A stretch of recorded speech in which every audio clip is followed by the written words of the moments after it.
Bismillahirrahmanirrahim. Assalamualaikum warahmatullahi wabarakatuh. Perkenalkan, nama saya Diah Ayu Retnoningsih. Saya dari kelas PGMIA dengan NIM 203200026. Sebelumnya saya mengucapkan terima kasih kepada Bapak Abdul Mukid STHI MAG selaku dosen mata kuliah Ilmu Tauhid yang telah membimbing kami selama ini.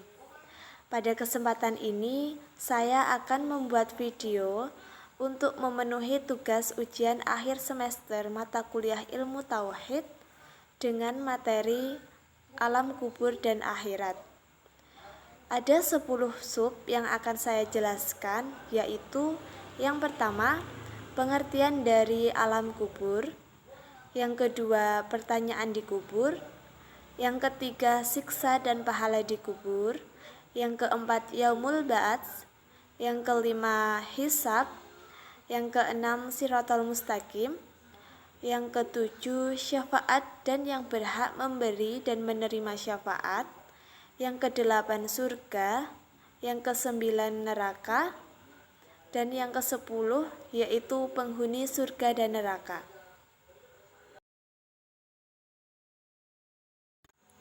Langsung saja di sini saya akan menjelaskan yang pertama, yaitu pengertian dari alam kubur.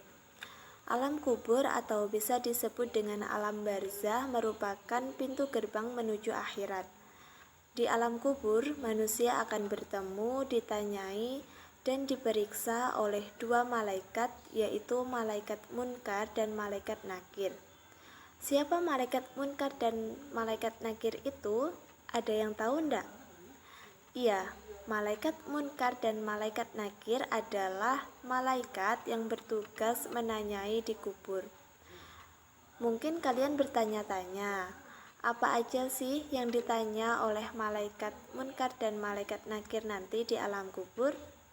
Saya akan menjelaskannya di sub yang kedua. Langsung saja. Yang kedua yaitu pertanyaan di kubur. Ada 3 pertanyaan pokok malaikat dan dalam riwayat lain diikuti 3 pertanyaan lainnya, sehingga ada 6 pertanyaan. Pertanyaan yang pertama yaitu man rabbuka, siapa Tuhanmu? Yang kedua, madinuka, apa agamamu? Yang ketiga, man nabiyuka, siapa nabimu? Yang keempat, ma kitabuka, apa kitabmu? Yang kelima, aina kiblatuka, di mana kiblatmu? Yang keenam, man ikhwanuka, siapa saudaramu? Meski Rasulullah Shallallahu Alaihi Wasallam telah membocorkan pertanyaan malaikat munkar dan malaikat nakir nanti di alam kubur, tidak semua manusia dapat dengan mudah menjawab pertanyaan itu. Sebab jawaban yang akan kita berikan tergantung dengan amal ibadah dan keimanan kita selama kita masih di dunia. Selain itu, setan-setan yang senantiasa mengganggu manusia itu juga akan datang di alam kubur. Ketika nanti malaikat munkar dan malaikat nakir bertanya kepada mayat, siapa Tuhanmu? Setan akan memperlihatkan dirinya kepada mayat dan berkata, hai mayat, saya ini Tuhanmu. Jadi, selama kita masih ada di dunia, marilah kita berlomba-lomba dalam hal kebaikan, rajin beribadah, dan meningkatkan keimanan kita kepada Allah untuk bekal nanti kita di akhirat. Selanjutnya yaitu siksa dan pahala di kubur. Yang pertama, siksa di kubur. Kata Abu Hurairah radhiyallahu anhu, kami bersabda, Rasulullah Shallallahu taala alaihi wasallam, maka kami mendengar suara dengan hebat lagi dahsyatnya. Beliau Nabi alaihi salatu wasallam bersabda, tahukah kamu sekalian suara apakah ini? Kami menjawab, Allah dan Rasulullah Maha mengetahui. Beliau bersabda, Ini adalah suara batu yang dikirim atau dilontarkan ke dalam neraka jahanam sejak 70 tahun dan sekarang batu sampai di dasarnya. Yang kedua yaitu pahala dikubur. Yang pertama, orang yang mengajarkan ilmu. Yang kedua, menyempatkan pengaliran air sungai, yaitu dengan melebarkan dan lain-lain. Yang ketiga, menggali sumur. Yang keempat, menanam pohon kurma. Yang kelima, membangun masjid. Yang keenam, mewariskan mushaf atau Al-Quran. Yang ketujuh, meninggalkan anak yang soleh yang memintakan ampun pada orang tuanya setelah meninggal dunia. Lanjut, yang keempat yaitu Yaumul Ba'ats. Yaum al-Ba'ats atau hari dibangkitkan dari kubur. Pernahkah kalian melihat benih kecil yang tumbuh di tanah? Ya, begitulah kelak Allah Subhanahu wa Ta'ala akan membangkitkan kembali seluruh manusia yang telah mati dari alam kubur. Peristiwa ini dinamakan dengan Yaumul Ba'ats. Yaumul Ba'ats adalah hari dibangkitkannya manusia dari alam kubur untuk diarahkan ke padang mahsyar. Kebangkitan manusia ini akan terjadi setelah ditiupnya sangkakala yang kedua oleh malaikat Israfil. Seluruh manusia dari zaman Nabi Adam hingga manusia terakhir nantinya akan dibangkitkan dari kubur. Selanjutnya yaitu hisab. Yaum al-Mizan atau al-Hisab adalah hari ditimbangnya seluruh amal baik dan buruk manusia untuk menerima keadilan dan alasannya masing-masing berdasarkan keadilan dari Allah Subhanahu wa Ta'ala. Setelah seluruh manusia sampai di padang mahsyar, seluruh amal perbuatannya selama hidup di dunia akan dihitung atau ditimbang. Lanjut yang keenam yaitu Siratal Mustaqim. Al-Sirat al-Mustaqim atau dalam bahasa Indonesia dikenal dengan Siratal Mustaqim, jalan yang lurus yaitu agama Islam itu sendiri. Sebagian orang mengatakan bahwa jembatan Siratal Mustaqim yang menghubungkan antara neraka dan surga. Barang siapa yang dapat melintasi jembatan Siratal Mustaqim tersebut, maka dia akan selamat dari jilatan api neraka sehingga masuk ke dalam surga yang penuh dengan kenikmatan abadi.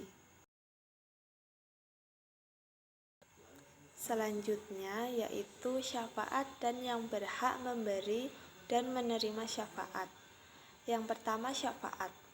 Kata syafaat dalam indeks Al-Quran muncul sebanyak 26 kali, sedangkan dalam berbagai bentuknya dikemukakan oleh beberapa surah Al-Quran sebanyak 28 kali.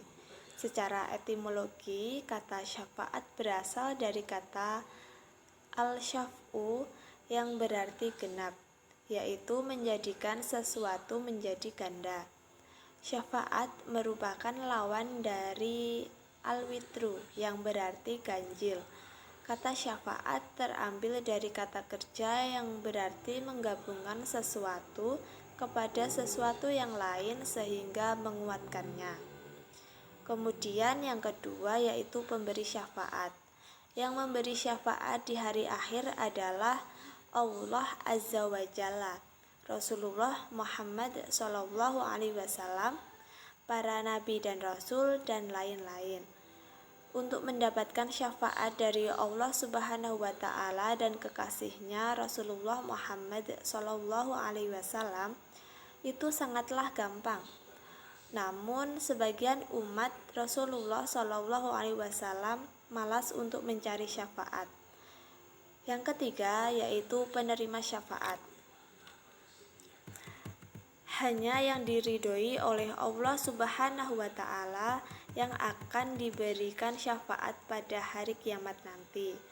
Mungkin akan ada yang mengatakan bahwa Jika seandainya satu-satunya penyelamat manusia di hari kiamat adalah amal saleh, sebagaimana yang banyak dijelaskan dalam Al-Quran, malaikat akan memberikan syafaat atas izin dari Allah Subhanahu wa Ta'ala pada hari kiamat nanti kepada yang manusia yang diridhoi oleh Allah Subhanahu wa Ta'ala buat diberi syafaat.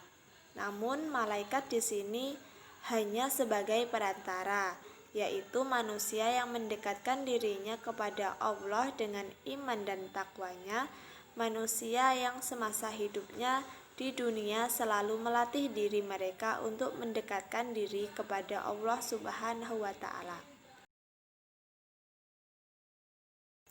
Lanjut, yang ke-8 yaitu surga. Pastinya kalian tahu dong apa itu surga? Betul, surga adalah tempat yang penuh dengan kenikmatan, yaitu tempat untuk orang-orang muslim.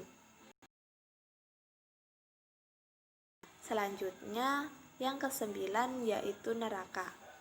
Neraka adalah tempat yang disiapkan oleh Allah Subhanahu wa Ta'ala untuk orang-orang kafir, yaitu orang-orang yang mendustakan Rasul-Nya serta orang-orang yang melanggar syariatnya.